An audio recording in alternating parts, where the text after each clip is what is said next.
Thank you, everybody, for coming to the Aaron Torres Podcast YouTube page. I do have one quick favor before we get to the video that you came here for, and that is very simply this. You see that little red subscribe button below this video? Go ahead, smash that subscribe button. It really does help me. It really does help this channel grow and my audience grow. So go ahead and hit that red subscribe button. And now, here is the video that you came here for. With that said, I do want to get off the Final Four talk for a minute.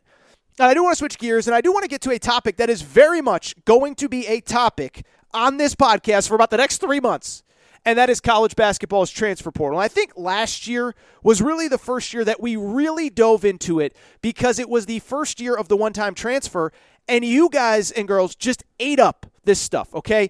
I wasn't a fan of the one-time transfer when it first went in, but the one thing I cannot deny is that it has created so much interest in college basketball in the months of April, May, even early June, last year, July, because the NBA draft went so late.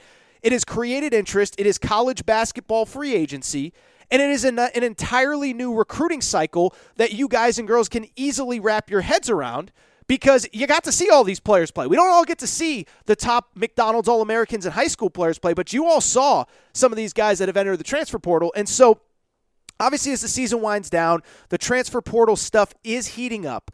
And with that said, there really have been a couple headlines that I do think are worth noting early on that I do want to discuss when it comes to the transfer portal, because I think that we are now getting to that point. There's like 1,500 names in the portal. Really good players are coming in. Next week at Aaron Torres Online, when the NCAA tournament is done, I will, I'll put together my list of the top 15 to 20 players in the portal at this time.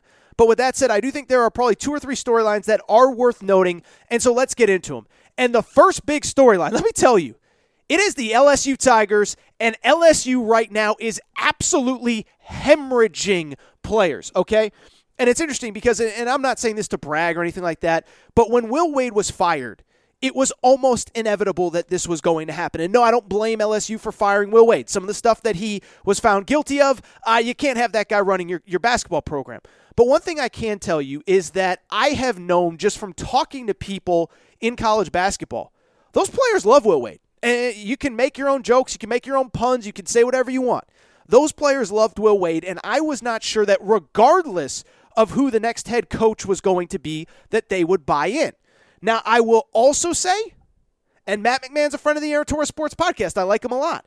But I was also kind of told that he didn't really do a good job when he got there of immediately building relationships, of immediately getting to know guys, of maybe talking to some of the staff and keeping some of the staff that wasn't involved in all the wrongdoing around. Because you got to remember, these players have a relationship with this staff. These players have a relationship with this university. And when a new guy comes in, they're going to look at their options. So this is the first big story. LSU is hemorrhaging players right now. Here is what you need to know about LSU's roster right now as it pertains to the transfer portal, okay?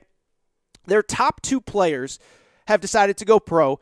Tari Eason is going to be a lottery pick, probably, first-round pick. I don't want to say lottery pick. Their second leading scorer, Darius Day, is fourth-year senior, not surprising. Here's what LSU has since lost in the portal. Their third leading scorer, Brandon Murray, is in the portal. Their fourth leading scorer, Xavier Pinson, is in the portal. Their fifth leading scorer, Eric Gaines, is in the portal. Their sixth leading scorer, Efton Reed, is in the portal. And Sharif O'Neal, of course, the son of Shaq, is in the portal as well. And what I would tell you is this. Like I said a minute ago, I plan on probably doing my top players in the transfer portal in the next couple weeks, or next couple days, early next week. And I am just telling you right now, point blank, those first 4 guys that I mentioned, Brandon Murray, Xavier Pinson, Eric Gaines, and Efton Reed, are probably amongst like the top 10 to 15 guys in this portal right now this second. Xavier Pinson, I'll tell you this, I didn't think he was that controversial, but I tweeted a few days ago that Kentucky, if you're going to lose Shaedon Sharpe, this is the guy to go after. I really like Xavier Pinson. I think he is a very, very talented player. Averaged 13-2. Oh, by the way, I should mention Adam Miller. It's worth noting the transfer who was from Illinois, got hurt this year, is also in the portal. So it's really 6 guys and 5 super marquee guys from LSU. Back to what I was saying. Xavier Pinson to me, he's going to be a 5th-year senior next year. Now, it'll be interesting. If he doesn't graduate, I don't know that he's going to immediately be eligible, although I assume that they will file a waiver for him. But Xavier Pinson, to me, is one of the best lead guards in the portal. And it was funny because I tweeted that the other day, and I didn't know I was going to get so much backlash. People say, oh, he's not a great three-point shooter, whatever. Here's the bottom line. He averaged 13 points a game at Missouri, This year, when he was healthy, LSU was a top 10 team early in the season. He goes down and they completely fall apart. And he was a guy that averaged this year just under 10 points, 5 assists, and 2 steals per game. This was a guy that was on track to be an all-SEC guard until he got hurt. He is in the portal. Brandon Murray is in the portal. The early intel that I have, it's very likely that he's from the Maryland area. He's from Baltimore, that he will very likely end up at Georgetown. But he is just kind of a rugged, do-it-all kind of guy. He is in the portal, third leading scorer. And then the guy that I'm telling you got to watch out for is this kid, Eric Gaines. Eric Gaines, for the last 2 years, has been behind other guys. He was behind Javonte Smart last year. He was behind Xavier Pinson this year. This kid is a baller, okay? Super athletic, hyper explosive. And this year, when Xavier Pinson went down, he stepped up. But in just 26 minutes of play, he averaged 9 points, 3 assists, and 2 steals per game. And he had just an absolutely iconic block in the early part of the NCAA tournament. Obviously, LSU loses in round 1. Efton Reed also, I should mention, a 5-star former McDonald's All-American. So we are talking about 5 really good players from LSU in the portal. That is unquestionably the big story in the college basketball portal right now. What happens to all of these players? Can Matt McMahon retain some of these players? I do think it's really important because it is going to be tough to rebuild this roster, especially with potential sanctions coming.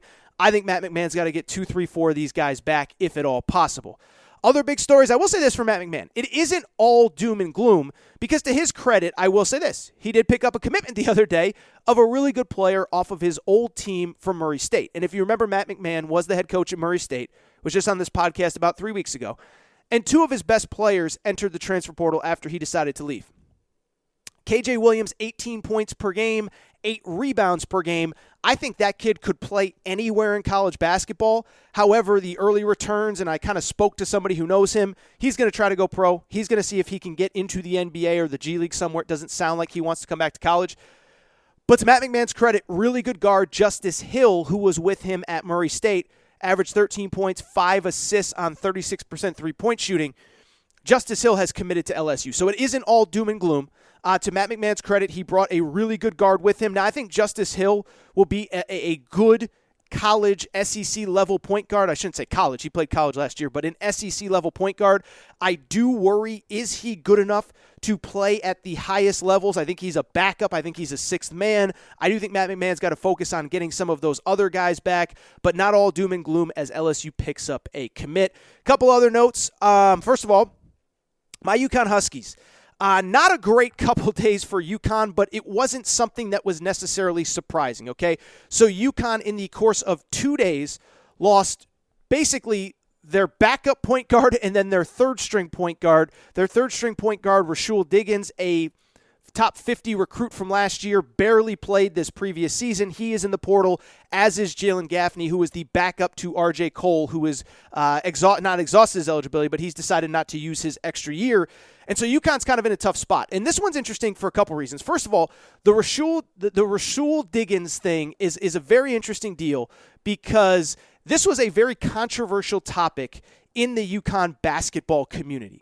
This was a top 50 prospect. He couldn't get on the court, and there was almost a push from the fan base to get him more playing time in some of these blowout losses during the season, early in the season, and even in Big East play. And Dan Hurley, listen, I'm not going to tell him how to run his program, but he was like, look, I play the guys that earn it in practice, and the one thing that we do in this program, there would be his almost exact quote was, there would be a revolt in this program if I did not play the guys who earn these minutes. And so this kid decides to leave, but it is disappointing for UConn because of the fact that UConn, of course, this was supposed to be the point guard of the future, top 50 recruit committed to UConn over Villanova. So you know this guy would play. On top of that, Jalen Gaffney, a third-year junior, has also entered the portal. Now, he was kind of a career backup. He feels like kind of an A10 level player. I wish him nothing but the best, but I do think it's going to be an interesting couple weeks for UConn. First of all, there is good buzz. There was a guard that redshirted this year named Corey Floyd, who there's a lot of buzz about. But again, you're not handing a redshirt freshman the ball and saying go. For UConn, I do think it's very important. They have to find a lead guard in this transfer portal this offseason because right now they are going into next year with essentially not a starting point guard on the roster, at least not one that I see. So it will be a very interesting couple weeks from UConn's perspective to try and find a transfer guard that can that can do what needs to be done for the Huskies. A couple other news and notes really quick. I mean, probably the biggest name, the most recognizable name that people know that is in the portal, Andre Curbelo from Illinois. This one, again, another one that's not totally surprising. This guy really blew up onto the scene as a freshman backing up Ayo Dosunmu. 9 points, 4 rebounds, 4 assists per game as a freshman. He was awesome. He's kind of got this little flair to him. He plays with a fun style. This year, I thought it was a little too much hype coming into the year. And, he gets hurt. He has kind of a concussion. He's in a neck brace. He misses time, but he comes back, and he's just not the same player. 7.5 points, 3 rebounds, 3 assists. All his numbers are down across the board. And to be blunt, there were some pretty, startling stats that basically showed that, Illinois was a significantly better team when he was out of the lineup than he was in it. But with that said, he's a former top 50 recruit. He's obviously played at a high level. He is already receiving a ton of interest. I've seen Gonzaga has reached out. He's from New York. I'd be curious if the new Seton Hall head coach, Shaheen Holloway, reaches out. Obviously, St. John's has reached out. I'll tell you, he feels like a St. John's kid. From New York, Madison Square Garden, bright lights, Mike Anderson, that system kind of fits him. I think it'd be pretty cool. I also think it'll be curious to see what Illinois does going forward. And finally, I don't think I'm missing anything big, but on Wednesday, when I was, here and there running around, New Orleans, Arkansas picks up their first commitment. Trevon Brazile, who is from Missouri. And this guy's become kind of a hot name and a hot topic in the world of college basketball transfer recruiting, because this was a kid that played at Missouri this year and really was a super, super late bloomer. Wasn't highly regarded coming out of high school, and even early in the season didn't do much. And then by the end of the season, he was awesome. 15 points, 8 rebounds in the final game of the season for Missouri. Konzo Martin gets fired. He hits the portal. Arkansas with their first big pickup in the portal. Obviously, Coach Muss has crushed the portal. We'll talk about Coach Muss in a minute and where Aaron was right, where Aaron was wrong. I don't know how much they'll go in the portal this year. I think they have 6 high school players committed this year. They're going to have 3-4 guys come back, so there really isn't a ton of space for guys to come in. But at the same time, Arkansas picks up their first commit. This guy, I'll be curious. I'll be curious if it means something for Jalen Williams. It seems to me like he could be a developmental piece, not a guy to rely on so much next season. But in 2020, I guess it would be 2023, 2024, if we can think that far ahead. He'll obviously play next year. But I do think that that's kind of the deal there. So that's kind of the early transfer portal stuff. By the way, if I missed anything, feel free to tweet at me. But we're going to keep doing this. We're going to keep doing this, especially as the season ends. There is so much portal talk to come. So that's the early portal talk. I think the big story is by far LSU. What does it mean? All that good stuff, as LSU has just 5 really, really good players in the portal. And I'm telling you, if Matt McMahon isn't able to get some of those guys back, it could be a very, very long first season for him at LSU.